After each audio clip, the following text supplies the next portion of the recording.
नमस्कार दोस्तों, मेरे हाथ में दो मैनिफेस्टो है। आपको नज़र आ रहे होंगे, एक है बीजेपी का मैनिफेस्टो और एक है कांग्रेस का मैनिफेस्टो, या इनके नाम अगर हम बताएं तो मोदी जी का जो मैनिफेस्टो है या बीजेपी पार्टी का जो मैनिफेस्टो है उसका नाम है मोदी की गारंटी 2024 और कांग्रेस का जो मैनिफेस्टो है उसका नाम है न्याय पत्र 2024। इस दोनों जो मैनिफेस्टो है इन पर आज हम बात करेंगे। मेरे साथ अविनाश जी हैं। क्या दोनों जो मैनिफेस्टो हैं, बड़ी दोनों पार्टियों ने क्या खास वादे किए हैं, क्या इनके अंदर मुख्य बातें हैं, वो इस वीडियो में आज हम बात करेंगे। उससे पहले कुछ बेसिक टेक्निकल चीज़ें मैं आपको बता दूं। नाम मैंने बता दिया, कांग्रेस ने इसका नाम रखा न्याय पत्र और मोदी की गारंटी बीजेपी पार्टी ने इसका अपने मैनिफेस्टो का नाम रखा। साथ ही अंत में इसके पीछे जो पेज है, आखिरी जो पेज है, उन पर क्या लिखा हुआ है। जो बीजेपी का मैनिफेस्टो है, आप भी सर ध्यान दें, उस पर लिखा है मोदी की गारंटी 2047 तक भारत को विकसित बनाएंगे। बिल्कुल बीजेपी ने ये लिखा। और जो कांग्रेस है उसने सिंपली बस हाथ बदलेगा हालात ये लिखा। ऐसा कोई वादा या ऐसी कोई स्लोगन नहीं दिया। और कांग्रेस का जो न्याय पत्र है वो 48 पेजों का है, 48 पेजेस। और जो बीजेपी का मोदी की गारंटी है वो है 73 पेजों का। ये टेक्निकल चीज़ें हैं और व्हाट्सएप पर और ऑनलाइन आप इनको डाउनलोड करके सभी चीज़ें पढ़ भी सकते हो, लेकिन इस चीज़ को आसान करने के लिए हमारी ये वीडियो है। और अविनाश जी से शुरुआत करेंगे। अविनाश जी, दोनों मैनिफेस्टो, दोनों बड़ी पार्टी इस देश की, आम चुनाव की घोषणा पहले ही हो चुकी है और 19 तारीख से पहले चरण की जो शुरुआत है वोटिंग होगी। क्या मैनिफेस्टो को लेकर आपने जो दोनों मैनिफेस्टो देखे, क्या मुख्य बातें हैं दोनों मैनिफेस्टो की और क्या वादे दोनों सरकारें या दोनों पार्टियां कर रही हैं लोगों से? देखिए, दो चीज़ें हैं। जो कांग्रेस ने मैनिफेस्टो अपना जारी किया वो कुछ दिन पहले जारी कर दिया था। बीजेपी का मैनिफेस्टो बाद में आया है। कांग्रेस ने जो मैनिफेस्टो अपना जारी किया उसकी शुरुआत उन्होंने यहाँ से की कि पिछले जो 10 साल थे, उस 10 साल में जो कांग्रेस ने जिस भारत को छोड़ा था, जिस जगह पे, उससे वो पीछे गया है। मतलब जिस रफ्तार से विकास होना चाहिए था उस रफ्तार से विकास नहीं हो पाया। तो उसको उन्होंने अंडरलाइन किया है कुछ जगहों पे अपनी शुरुआत की चीज़ों में कि वो विकास अगर कांग्रेस सरकार रहती तो जिस गति से विकास हो रहा था वो देश इस समय पे बहुत आगे जा चुका होता। इसलिए और पिछले 10 साल में जो हुआ, मतलब ये कहना चाह रहे हो कि अगर कांग्रेस ना होती पहले तो शायद बीजेपी पहले ही आ जाती तो विकास और जल्दी होता? नहीं जी, मतलब अगर 10 साल में जहां मनमोहन सिंह ने जिस देश को जहां पे छोड़ा था, विकास की जो गति थी वो गति तेज थी। अच्छा, इस 10 साल में विकास की गति घटी है। जैसे जीडीपी का उन्होंने कहा कि 100 करोड़ तक हम लेके आए और अगले 10 साल में ये 200 करोड़ तक होना चाहिए था, हमारी जो गति थी। लेकिन ये 173 करोड़ पे रुक गया। मतलब 10 साल में 173 करोड़ तक, 173 लाख करोड़ तक पहुंच पाया। जबकि अगर कांग्रेस सरकार यहाँ पे होती तो 200 लाख करोड़ तक ये जीडीपी का आंकड़ा छू सकता था। ऐसी कुछ चीजें हैं। दूसरा 10 साल में क्या चीजें बदली हैं, उन्होंने इस पे अंडरलाइन किया है कि जो संवैधानिक संस्थाएं हैं उनका अवमूल्यन हुआ है। पुलिस राज यहाँ पर कायम हुआ है। अपराध बहुत ज़्यादा बढ़े हैं, खासतौर पे महिलाओं के खिलाफ अपराध बहुत ज़्यादा बढ़े हैं। लिंचिंग की घटनाएं बहुत ज़्यादा हुई हैं।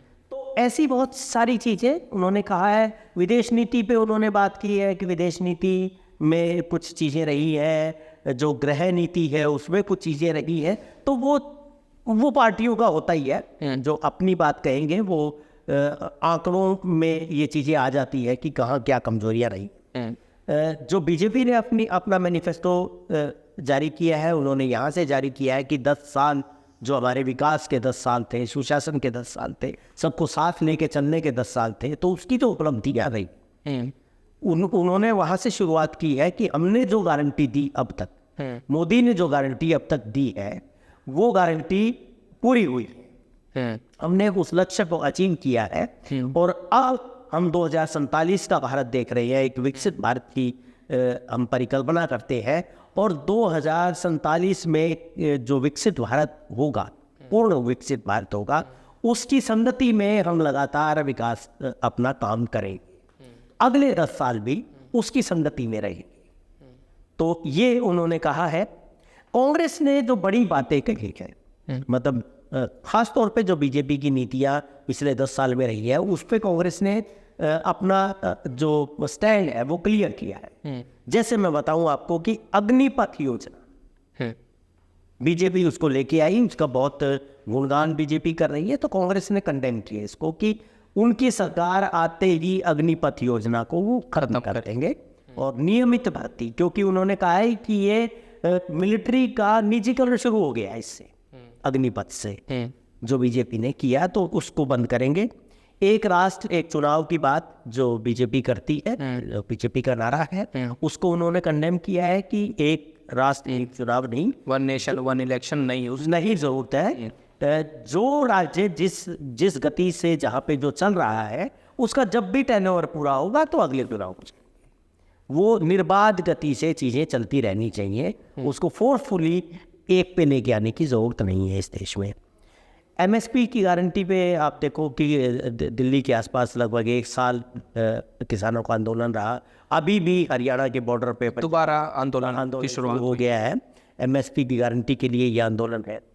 तो कांग्रेस ने वादा किया है कि एमएसपी की गारंटी देंगे, हालांकि इसमें बहुत सारी चीज़ें स्पष्ट नहीं है, लेकिन एक चीज़ उन्होंने ये कह दिया है कि एमएसपी की कानूनी गारंटी जो है वो कांग्रेस देगी।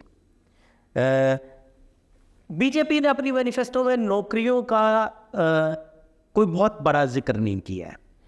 उन्होंने कहा है कि वो ऐसा माहौल तैयार करेंगे कि जो युवा है वो सक्षम होंगे, अपना काम करने में सक्षम होंगे और जितनी भी कंपनियां हैं उनमें रोजगार ग्रहण करने के लायक बनेंगे। उनका विकास हम इस तरह से करेंगे, युवाओं को ऐसी शिक्षा देंगे, उनको रोजगार परक शिक्षा देंगे ताकि वो बेहतर नागरिक बने और अपने पाँव पे खड़े हो सकें।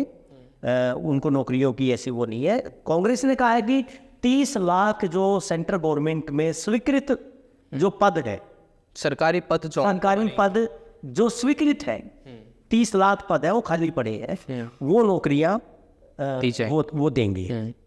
हर परिवार में पहली नौकरी पक्की नौकरी कांग्रेस की गारंटी है। वो भी गारंटी शब्द का इस्तेमाल करते हैं, एक एक करके इसको करते हैं। पहले बीजेपी की बात कर लेते हैं क्योंकि सरकार उनकी रही है। हाँ, तो कि उन्होंने क्या मेन पॉइंट जो हैं 10 पॉइंट 8 पॉइंट जितने भी बन सकते हैं, तो पहले उस पर बात करते हैं, फिर कांग्रेस के पर आएंगे और फिर कुछ अलग अलग मेरे सवाल हैं उस पर भी करेंगे। हाँ, तो बीजेपी के या हाँ बिल्कुल जो मुफ्त राशन पिछले सालों से दिया जा रहा है 80 करोड़ जनता को, जो 5 किलो मुफ्त अनाज दिया जा रहा है, वो अगले 5 साल तक जारी रहेगा। ये बीजेपी ने पहला वादा किया है। आयुष्मान भारत में 5 लाख रुपए का मुफ्त इलाज जो है वो सबसे बड़ी स्वास्थ्य सेवा है, ऐसा बीजेपी दावा करती है। तो उसको जारी रखा जाएगा और उसमें 70 साल से ऊपर के व्यक्ति को भी उसमें शामिल किया जाए। तो जन औषधि केंद्र जिसमें 80% की छूट पर दवाई आती है, उनका विस्तार किया जाएगा जन औषधि केंद्रों को। 4 करोड़ पक्के मकान अभी तक बीजेपी ने दावा किया है कि गरीब लोगों के लिए उन्होंने बनवाए हैं, 3 करोड़ और बनवाए जाएंगे। पेपर लीक बड़ा मुद्दा रहा है युवाओं के लिए खास तौर पे, तो उस पर नया कानून बीजेपी ने कहा है कि लाएंगे। मुद्रा योजना के तहत 20 लाख तक का लोन युवाओं को मिलेगा। तो मुद्रा योजना पे काफ़ी जोर है, बहुत सारी चीज़ें हैं क्योंकि 76 पेज का है डॉक्यूमेंट, तो उसमें एक एक चीज़ पे बहुत सारी विस्तार से लिखा गया है। तो मैं सिर्फ पॉइंट आउट कर रहा हूँ। 1 करोड़ बहनें लखपति दीदी बनी है अभी तक। तो अगला लक्ष्य जो है वो 3 करोड़ लखपति दीदी बनाने का है। मैं आपको ये बताऊं कि ये जो लखपति दीदी वाला कंसेप्ट है ये SHG को लेके है, सेल्फ हेल्प ग्रुप की महिलाएं हैं ये, तो उनको लखपति बनाया जा रहा है, उनको अपने पाँव पे खड़ा होने का, उनके लिए बाजार, उनके लिए जो चीज़ें वो बना सकते हैं, निर्माण और वितरण, बिक्री, उसके लिए बहुत सारी चीज़ें इंफ्रास्ट्रक्चर डेवलप करके ये किया जा रहा है।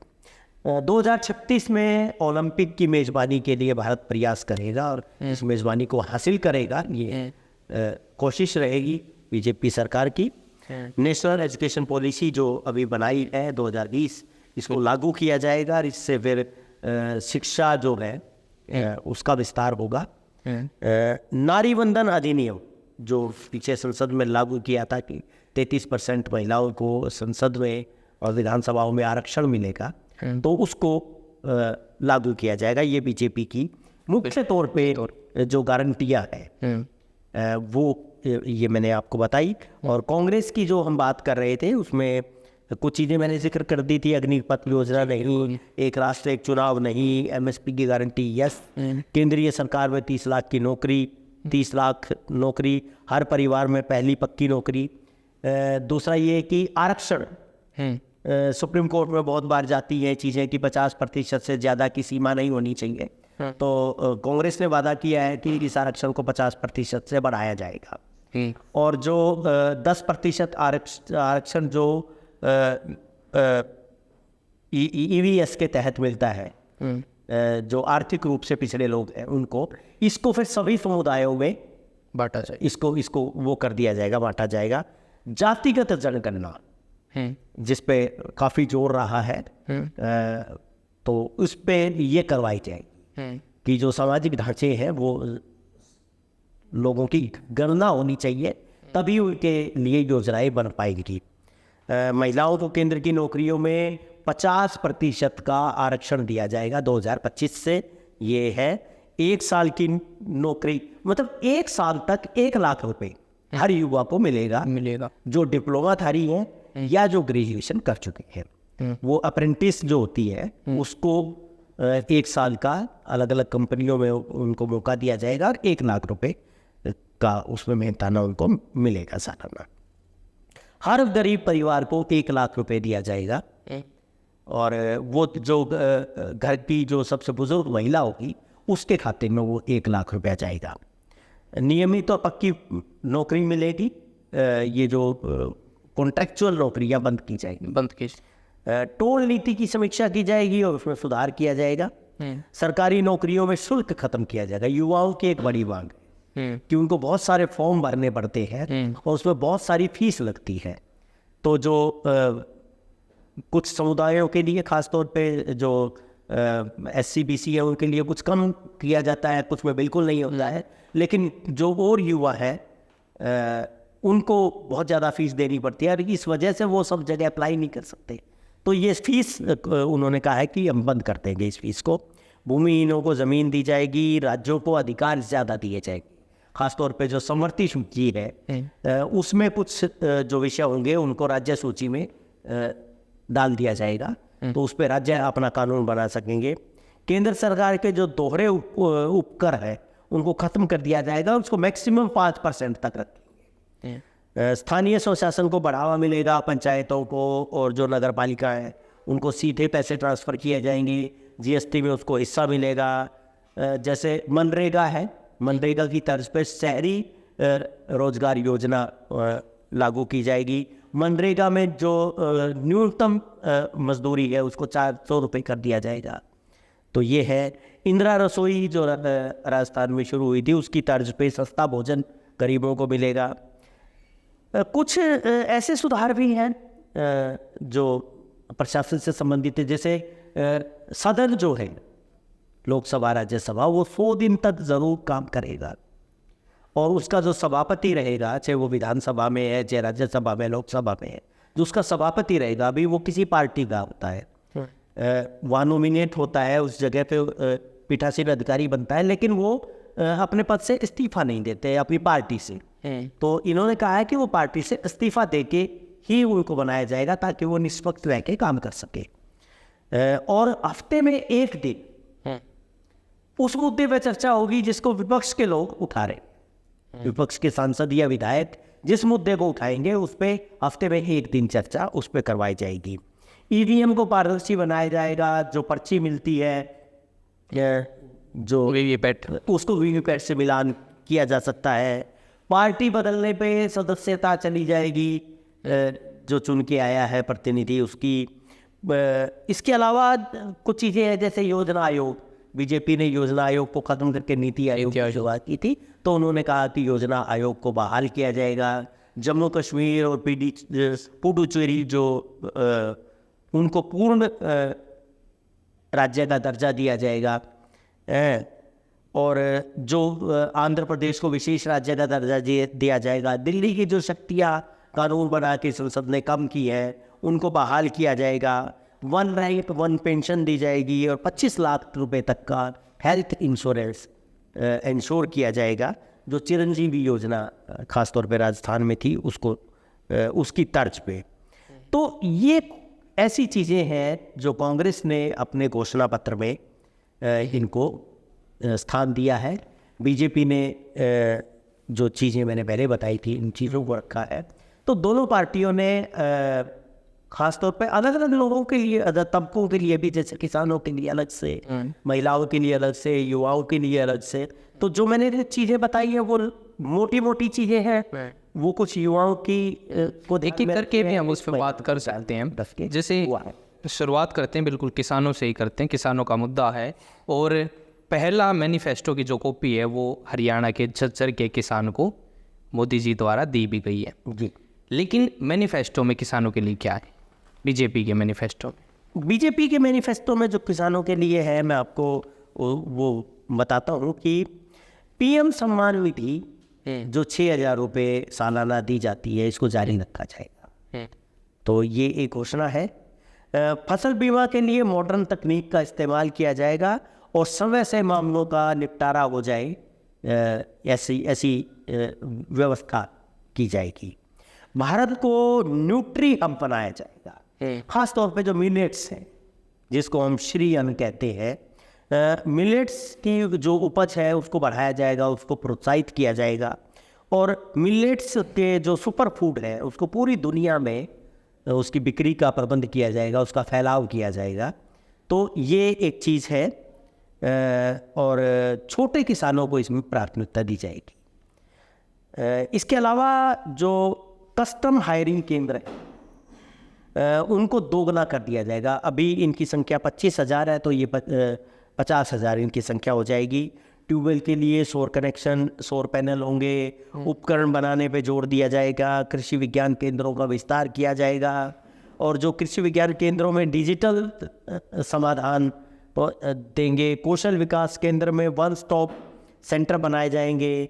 सिंचाई सुविधाओं का विस्तार होगा। कृषि सैटेलाइट लॉन्च करेंगे, मतलब खेती मौसम का पता चलता रहे, इसके लिए एक सैटेलाइट लॉन्च किया जाएगा ताकि किसानों को प्रॉपर जानकारी मिले कि कब बरसात होनी है, कब सूखा होगा। किसान समृद्धि केंद्रों का विकास किया जाएगा। तो ये गारंटी है। उच्च उत्पादक जो बीज हैं वो सुनिश्चित किए जाएंगे कि हाई क्वालिटी के जो बीज हैं वो किसानों को मिले। नैनो यूरिया उनको मिले, उसको बढ़ावा दिया जाएगा। एमएसपी में उन्होंने बीजेपी ने ये दावा किया है कि उनके शासन में एमएसपी में सबसे ज़्यादा बढ़ोतरी हुई है, तो उसको जारी रखा जाएगा, इस बढ़ोतरी को। दाल और जो खाद्य तेल है उसमें भारत को आत्मनिर्भर बनाने का लक्ष्य रखा गया अगले 5 साल में। प्राकृतिक खेती को बढ़ावा दिया जाएगा, इसका विस्तार किया जाएगा। कृषि इंफ्रास्ट्रक्चर मिशन लॉन्च किया जाएगा ताकि कृषि को लेके जो इंफ्रास्ट्रक्चर है वो बेहतर बने, ताकि उस पर काम करते हुए और किसानों की आय भी बढ़ सके। ग्रामीण क्षेत्रों में अनाज स्टोरेज की सुविधाएं जो है उनको बढ़ाया जाएगा। देशी पशुओं की रक्षा की जाएगी। पशु रोगों का उन्मूलन, उनकी रोकथाम और टीकाकरण पे ज़्यादा जोर दिया जाएगा। और राष्ट्रीय सहकारी नीति जो है वो लागू की जाएगी। तो किसानों के लिए मोटा मोटा ये है। इसके अलावा पशुपालन पे चीज़ें हैं, इसके अलावा मछली पालन पे भी है। तो बेसिक चीज़ें ये है जो बीजेपी ने अपनी गारंटी दी, मोदी की गारंटी। और इसी में कांग्रेस ने क्या चीज़ें दी? कांग्रेस ने जो कहा है, उन्होंने कहा है कि एक तो एमएसपी की गारंटी का कानून, जो मैंने पहले भी जिक्र किया था, बड़ी डिमांड है किसानों की। दूसरा उन्होंने कहा कि कृषि लागत और मूल्य आयोग का गठन किया जाएगा ताकि उचित मूल्य एक तो मिल सके किसानों को उनकी फसल का। एक कृषि वित्त पर स्थायी आयोग का गठन किया जाएगा। स्थायी आयोग का गठन का मतलब उसमें यह है कि यह आयोग बताएगा कि ऋण और राहत की कब ज़रूरत है, कितनी ज़रूरत है, और उस पर रिपोर्ट अपनी वो देगा। तो इसमें जो किसानों के कर्जे माफ़ हैं वो करने हैं, नहीं करने हैं, कितने करने हैं, किनके करने हैं, तो ये एक आयोग इस पे स्थायी तौर पे बन जाएगा जो लगातार अपनी रिपोर्ट्स देता रहेगा ताकि सरकार नीतियाँ बना सके। फसल बीमा वो इसको चेंज किया जाएगा और इसको किसानों के खेत के हित में बनाया जाएगा, उनके अनुरूप इसको बदला जाएगा और 30 दिन में दावों का निपटारा कर दिया जाएगा, ऐसी वो गारंटी देते हैं। कृषि विकास केंद्रों की संख्या जो अभी भी है, कृषि विज्ञान केंद्र जो है उनकी संख्या बढ़ाई जाएगी और उनमें वैज्ञानिकों की संख्या बढ़ाई जाएगी, क्योंकि ढांचे तो है हमारे यहाँ पे लेकिन उनमें साइंटिस्ट नहीं है, ह्यूमन रिसोर्स की जो कमी।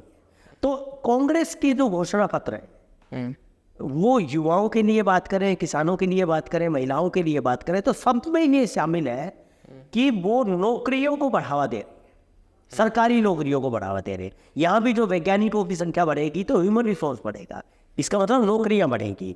हर जिले में एक कृषि महाविद्यालय खोला जाएगा, तो यहाँ भी नौकरियों की बात आ गई। और हर जिले में एक पशु चिकित्सा महाविद्यालय खोला जाएगा, तो एक कॉलेज पशु चिकित्सा का और एक कॉलेज एग्रीकल्चर का हर जिले में खोला जाएगा। कृषि उपज बिक्री के लिए 3 रास्ते उन्होंने दिए जाएंगे किसानों के।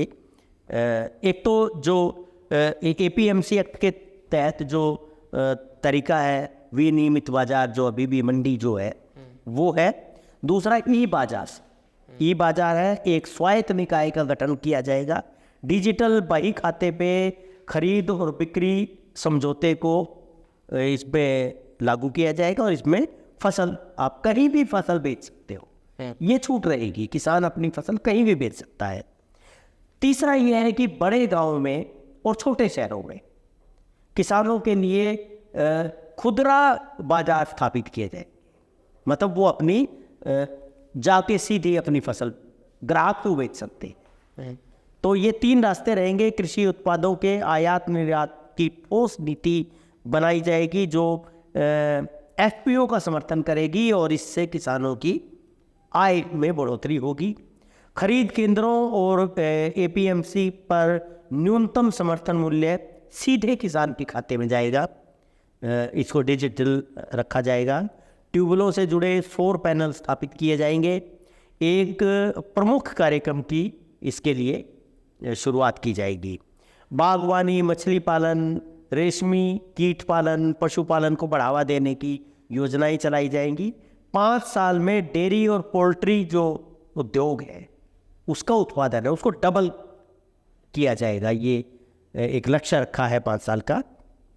और कृषि में अनुसंधान और विकास के लिए पैसा जो है उसको भी डबल किया जाएगा। अभी तक जो पैसा कृषि में रिसर्च के लिए और डेवलपमेंट के लिए जो दिया जाता है, इस पैसे को केंद्र सरकार डबल कर देगी।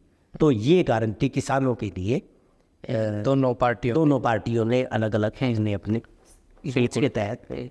थोड़ा सा युवाओं के लिए भी बात कर लेते हैं कि युवाओं के लिए क्या, युवाओं के लिए अगर बात करें सनी तो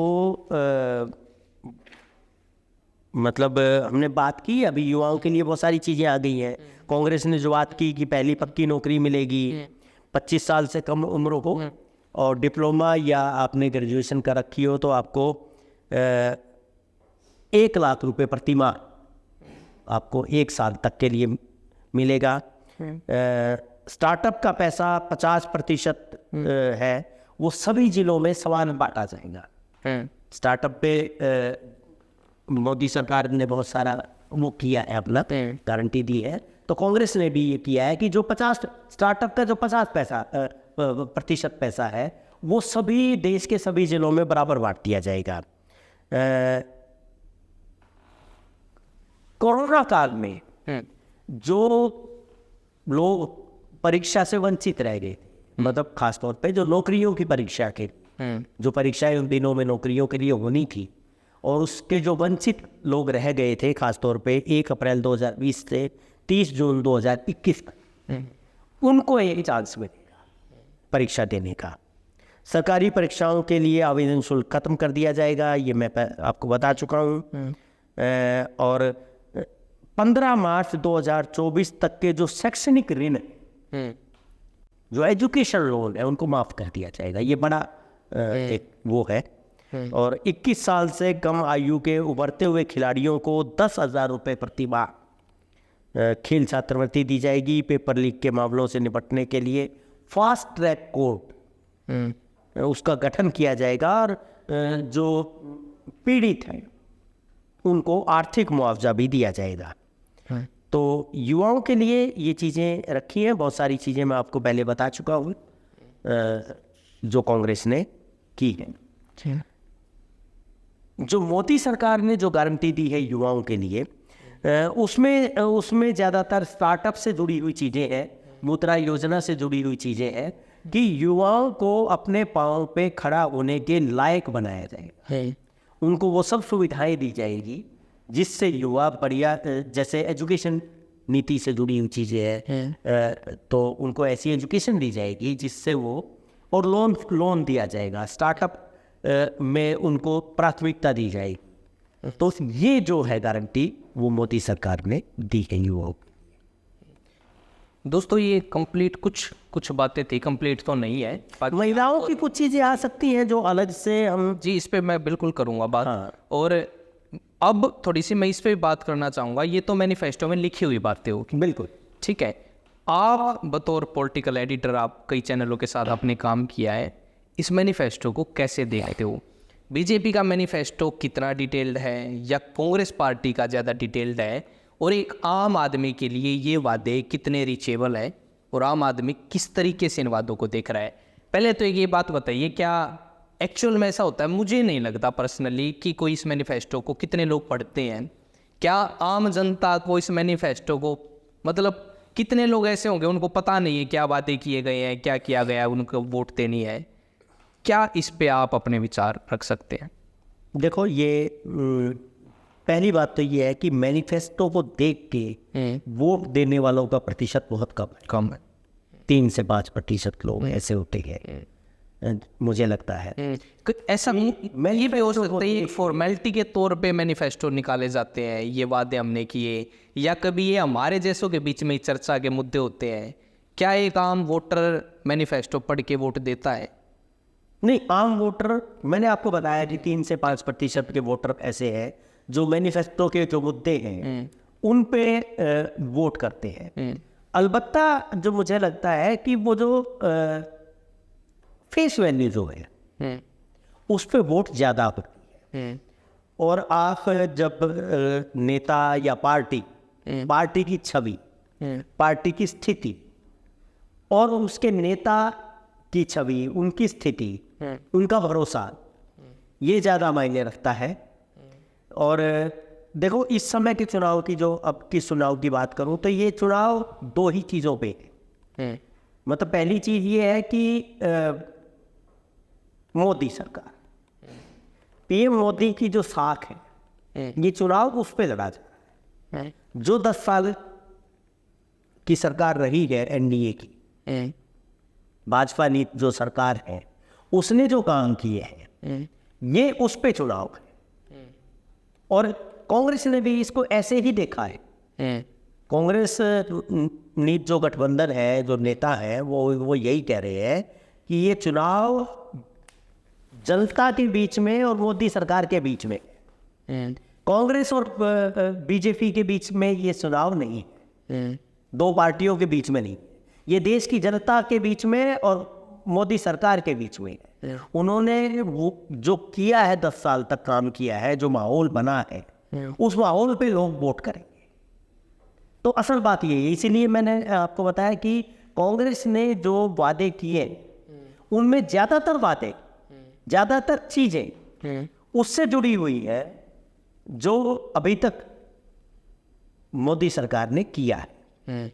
जैसे उन्होंने कहा कि अग्निपथ नहीं, आप उस जाति जनगणना ना कर रहे हैं। हाँ, सीधे सीधे ऐसे ही वन इलेक्शन का उन्होंने कहा, इन्होंने उसको मना किया, कंडेम किया। एमएसपी की गारंटी पे मोदी सरकार कोई फैसला नहीं ले रही है, तो एमएसपी की कानूनी गारंटी हम देंगे, मतलब ऐसी चीजें। तो और एक तो बातें ही, दूसरी चीज ये होती है कि मैनिफेस्टो ये ठीक है, हम लोगों के लिए चर्चा के लिए है, लेकिन एक अच्छे लोकतंत्र में और एक सफल लोकतंत्र की अगर हम वो देखें, उसके लिए बहुत ज़रूरी चीज़ ये है कि पार्टी को ये उसको बांधता है एक जगह पे कि आप ये बात लोगों को कह के आए हो, आपने ये बात बोली है, आपने ये बात लिख के दी है, गारंटी दी है, मोदी जी की गारंटी है। हाँ, तो क्या आप इसकी तरफ कोई कदम बढ़ा रहे हो कि नहीं बढ़ा रहे हो? इसी में मैं एक बात और जोड़ूंगा, मोदी जी की गारंटी में अब पिछला जो मैनिफेस्टो था उसमें और इसमें क्या चीज़ें जुड़ी, क्या वो बातें पूरे हुए, वो इसमें कुछ बताया गया, या वही वादे दोबारा दोहरा दिए गए हैं? पिछले मैनिफेस्टो को अगर देखें तो कितने हैं, क्योंकि सोशल मीडिया पे काफ़ी चीज़ें वायरल होती हैं कि वही चीज़ फिर उठा दी। जैसे कांग्रेस के कई नेताओं ने भी बोला कि ये वादा तो इन्होंने पिछली बार किया था, वही वादा इन्होंने फिर कर दिया। हाँ, लेकिन देखिए दो चीज़ें हैं कि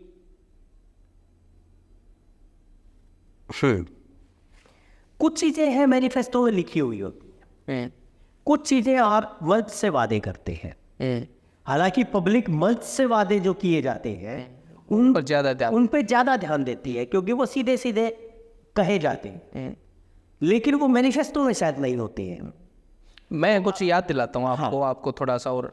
जैसे काले धन की बात की गई पीछे, इस मैनिफेस्टो में काले धन की कहीं बात नहीं है। हाँ, तो ये मुद्दा गायब हो गया है। ये मुद्दा है, अब महंगाई का मुद्दा है, इस इलेक्शन का ये मुद्दा नहीं है। पिछले 2014 के इलेक्शन में महंगाई का मुद्दा था, अब वो महंगाई अब वो महंगाई का मुद्दा नहीं है। इसी तरह उससे पहले काले धन, बेरोजगारी का मुद्दा था, वो मुद्दा नहीं। अब वो मुद्दा नहीं है। रुपए की गिरती हुई कीमत का मुद्दा था, अब वो मुद्दा नहीं है।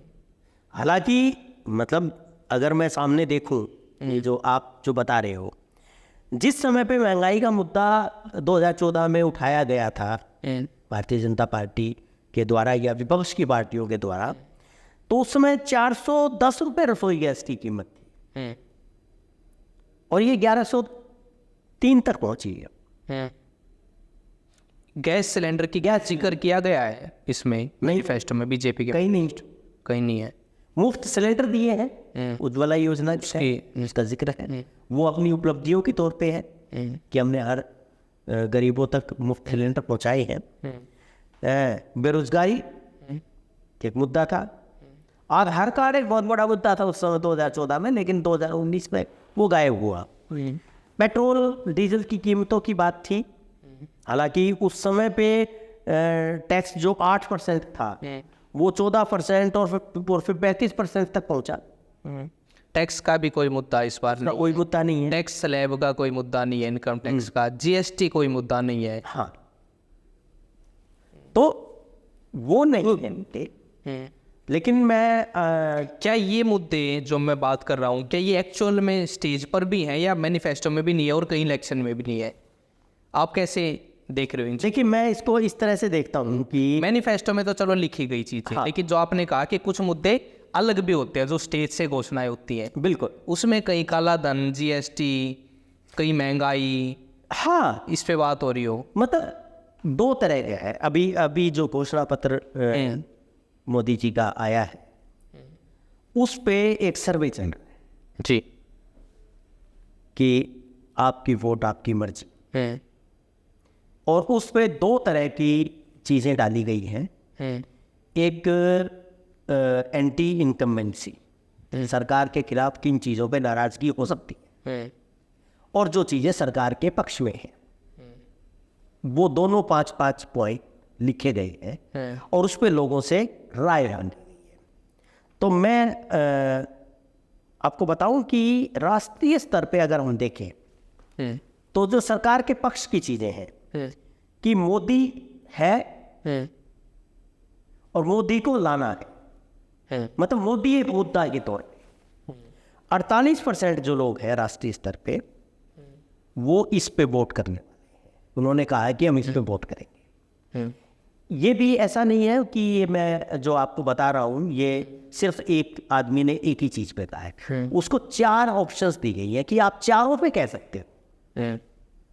आप प्रो भी कह सकते हो, आप अगेंस्ट भी कह सकते हो, लेकिन 4 ही चीज छाड़ सकते हो आप ये 10 में से। तो इस तरह से लोगों ने छाटा है, 4 पे टिक कर दिया। उसमें बेरोजगारी भी हो सकती है, उसमें कोई और चीज भी हो सकती है। तो 48% लोगों ने मोदी को एक मुद्दा मान के उनको पीएम बनाना है, इस पे अपना वोट किया है। और भारत विश्व गुरु बने इसके लिए आगे बढ़ना है, 30% लोगों ने कहा है। और ये यूनिवर्सल सिविल कोड लागू हो, ये 25% लोगों ने कहा है। राम मंदिर की तरह ही जो बाकी मंदिरों का जो गौरव है उसको बढ़ाने के लिए हमें वोट करना है, ये 24% लोगों ने कहा है। और पाक और चीन को सबक सिखाया जाए उसके लिए वोट करना है, ये 17% लोगों ने कहा है। ठीक है, लेकिन इसी पे अगर आप देखो कि पाकिस्तान और चीन को सबक सिखाना है, ये 17% लोगों ने कहा है, इसके लिए वोट करूंगा। लेकिन राम मंदिर कोई मुद्दा नहीं है, ये 22% लोगों ने कहा है। कोई मुद्दा नहीं है। हाँ, इसी पे मैं जोड़ना चाहूँगा, क्या मैनिफेस्टो में बीजेपी में के मैनिफेस्टो में राम मंदिर का कितना राम मंदिर का जिक्र है, बिल्कुल है। और ये बिल्कुल जो पीएम मोदी ने, उसके बाद नड्डा साहब ने जो अपने जो 2 शब्द लिखे हैं, संदेश है, संदेश जो दिए गए, उन संदेशों में ये अपनी उपलब्धि के तौर पे रखा गया है कि ये हमारी उपलब्धि है कि हमने राम मंदिर का निर्माण किया, तो इसको रखा गया है जी। तो आप ये देखो कि राम मंदिर जैसे मंदिरों की तरह पे और मंदिरों का भी जो वो है निर्माण होगा। हाँ, वो 24% लोगों ने कहा है, लेकिन 22% लोग इसको कोई मुद्दा नहीं मानते हैं।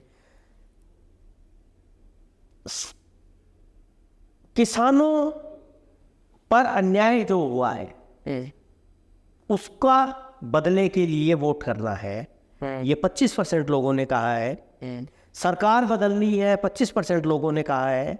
महंगाई है, 30%, महंगाई को हटाने के लिए वोट करना है, 30% लोगों ने कहा है। और बेरोजगारी की समस्या को दूर करने के लिए वोट करना है, ये 37% लोगों ने कहा है। तो ये भी है। अब इसी में मैं आपको 8 लाख लोगों ने ये राय दी है। अभी जो मेरे पास जो आंकड़े हैं उनमें 8 लाख लोगों तक की राय शामिल थी। 1 से 6 अप्रैल के बीच में ये हुआ था। और अभी मैं आपको बताता हूँ हरियाणा थोड़ा सा अलग है, इससे अलग मुद्दे हैं हरियाणा। इससे अलग है। मुद्दे तो यही है क्योंकि आपने सर्वे के लिए यही दिया, पॉइंट तो यही दिए, लेकिन ये जो परसेंटेज है ये वेरी करता है। हरियाणा के लोग, मुझे लगता है कि उन्होंने ज़्यादा सुविचारित तरीके से इनके जवाब दिए। जैसे 48% राष्ट्रीय स्तर पे आया कि मोदी को पीएम बनाना है, इसके लिए वोट करना है। हरियाणा में सिर्फ 39% है। बेरोजगारी का मुद्दा है, इसको राष्ट्रीय स्तर पर 37% लोगों ने कहा है। हरियाणा ने इसको 42% तक ले। तो बेरोजगारी का मुद्दा हरियाणा में ज्यादा बड़ा मुद्दा है। और एक और चीज है, पीएम मोदी को पीएम बनाना है, ये ज्यादातर लोगों ने, उन लोगों ने कहा है जो 55 से ऊपर की उम्र के। अच्छा। और बेरोजगारी का जिक्र सबसे ज्यादा लोगों ने उन्होंने किया है जो 18 से 30 के साथ। तो आप ये देखिए कि 2014 में जब मोदी सरकार आई थी तो उन्होंने कहा था कि युवाओं का वोट जो है वो सरकार बदलने का काम करेगा। 2019 में भी यही बात थी कि जो नए युवा हैं वो देश के निर्माण के लिए और देश की आन बान शान की रक्षा के लिए, खासतौर पे जो शहीद हुए पुलवामा के, उनके लिए वोट करें। तो बीजेपी सरकार जो बनती रही है उसमें युवाओं की बड़ी भूमिका है। यहाँ पे आप देखो कि 18 से 30 साल की जो लोग हैं हरियाणा में खासतौर पे, उन्होंने ज़्यादा अपनी राय बेरोजगारी पर की है, क्योंकि हरियाणा में मुद्दा भी तो बढ़ा रहा है ना ये। और भारत को विश्व गुरु बनाना है। इस पे पूरे देश में 30% लोगों ने वोट करने की बात कही थी, हरियाणा में 26% है। महंगाई से निजात चाहिए, पूरे देश में 30% थी, हरियाणा में 33%। Common civil code, universal civil code, पूरे देश में 25% लोगों ने इसके लिए वोट करने की बात की थी, हरियाणा में 24% है। सरकार बदलनी है वरना तानाशाही आ जाएगी, इस पे पूरे देश में 25% लोगों ने वोट करना, हरियाणा में 35% लोग इस पे वोट कर रहे हैं। एंटी इनकम्बेंसी जो है उस पे ज़्यादा परसेंटेज बढ़ी है, नेशनल जो एवरेज है उससे ज़्यादा। राम मंदिर की तरह हर मंदिर का गौरव लौटाना है, इस पे पूरे देश में 24% लोगों ने कहा है, हरियाणा में सिर्फ 19% लोगों ने कहा है। किसानों पर हो रहा अन्याय खत्म करना है, 25% राष्ट्रीय और वो है एवरेज, और हरियाणा में 29% है इस पे। और पाक चीन को तगड़ा जवाब देना है, इस पे 17% लोगों ने राष्ट्रीय स्तर पे कहा। ये राष्ट्रीय स्तर पे भी कम है, मतलब उतना मुद्दा नहीं है हमके, सिर्फ 17% लोग थे, हरियाणा में उससे भी कम है 15%। और मंदिर मस्जिद नहीं, विकास चाहिए, इस पे पूरे देश में 22% लोगों ने वोट करने की बात कही है, और हरियाणा में 26% लोगों ने वोट करने की बात की है। तो दो चीजें उभर के आ रही है कि युवा और महिला, जो बीजेपी का बड़ा वोट बैंक अब तक का रहा है, इस जो सर्वे हुआ है, इस सर्वे के हिसाब से उनकी उतना ज्यादा समर्थन इस बार नहीं।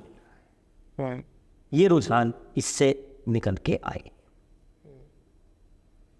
चलिए इस पर भी अविनाश जी बात करेंगे, क्योंकि वीडियो भी काफ़ी लंबी ये हो गई है। बिल्कुल। और घोषणा पत्र जो हैं दोनों पार्टियों के, हमने इस पर बात की। आज बहुत सारी चीज़ें इसमें इस वीडियो में इंक्लूड नहीं हो सकती, क्योंकि बिल्कुल मुझे लगता है एक एक चीज पे भी एक एक वीडियो अगर बनाई जाए तो ज़्यादा बेहतर रहे, और लेकिन समग्रता में बात करने की भी जरूरत है। हमने कुछ चीज़ें आप तक पहुंचानी थी कि आपको समझ में आए, और आप इन घोषणा पत्रों को पढ़ सकते हैं। आप ऑनलाइन सर्च कीजिए, बड़ी आसानी से आपको ये मिल जाएंगे, और एक बार देखिए, क्योंकि आपको वोट देना है और छोटी बात नहीं है ये। देश संभालने के लिए आप वोट करेंगे तो घोषणा पत्र को पढ़ा जा सकता है। कांग्रेस ने इसका नाम दिया न्याय पत्र, और बीजेपी पार्टी ने इसका नाम रखा मोदी की गारंटी। मुख्य बातें हमने इस वीडियो में की। थोड़ी वीडियो बड़ी ज़रूर हो गई है, लेकिन देखना पड़ेगा। बड़ी वीडियो देखने की भी आदत डालिए। 30 सेकंड में शायद ये फैसला नहीं हो सकता कि किस पार्टी को वोट देनी चाहिए। बड़ी वीडियो भी देखिए, और भी कंटेंट देखिए, ऐसा कंटेंट देखिए जो इससे रिलेटेड हो। और यही है सर, बाकी किसी वीडियो में ज़रूर बिल्कुल सुविचारित तरीके से, सब तरफ से सोच समझ के, अपने भविष्य को सामने रख के, अपने बच्चों के भविष्य को सामने रख के हमें वोट करना है। बिल्कुल, और बिल्कुल सुविचारित तरीके से, बिना किसी दबाव के, बिना किसी लोभ लालच के हमें वोट करना है। इसलिए ज़्यादा बड़ी जिम्मेदारी इस समय पे वोटर्स की बनती है, क्योंकि यही एक उत्सव है, यही वो समय है जब हमारी सार्थकता है, जब हमारे होने का कोई मतलब है, एक वोटर के होने का कोई मतलब है। और शायद सबको सोचना भी चाहिए कि बिल्कुल वोट देने जाना है, और ज़रूरी है, ज़रूर जाए। वोट की परसेंटेज भी शायद एक कोशिश है कि अब की बार बढ़ेगी, बिल्कुल परसेंटेज भी बढ़ेगी, क्योंकि वोटर्स भी बढ़ गए हैं अब की बार। वोटर्स बढ़ गए हैं, एक चीज़ है। दूसरा, ये जो सर्वे जिसकी मैं बात कर रहा था, इन सर्वे में मैक्सिमम लोगों ने, मतलब 94-95% लोगों ने ये हाँ भरी है कि यस हम वोट देंगे। ये भी बिल्कुल बिल्कुल। और क्या होना है अभी तो देखना है। हाँ 19 तारीख से पहली वोटिंग की जो है पहला चरण जो है वो शुरू हो जाएगा और शायद 4 जून को जो है रिजल्ट 4 जून को रिजल्ट होगा। लास्ट वोटिंग 1 जून को होगी। हरियाणा में 25 मई को होगी। और इस वीडियो में आपको जो कुछ कमियां हमारे बारे में अगर आपको लगी है तो कमेंट कर सकते हैं। साथ में आप कुछ बोलना चाहें कांग्रेस के मैनिफेस्टो को लेकर, बीजेपी के मैनिफेस्टो को लेकर कमेंट कर सकते हैं। वीडियो कैसी लगी ये भी कमेंट कर सकते हैं। आज के लिए इतना ही। नमस्कार। नमस्कार।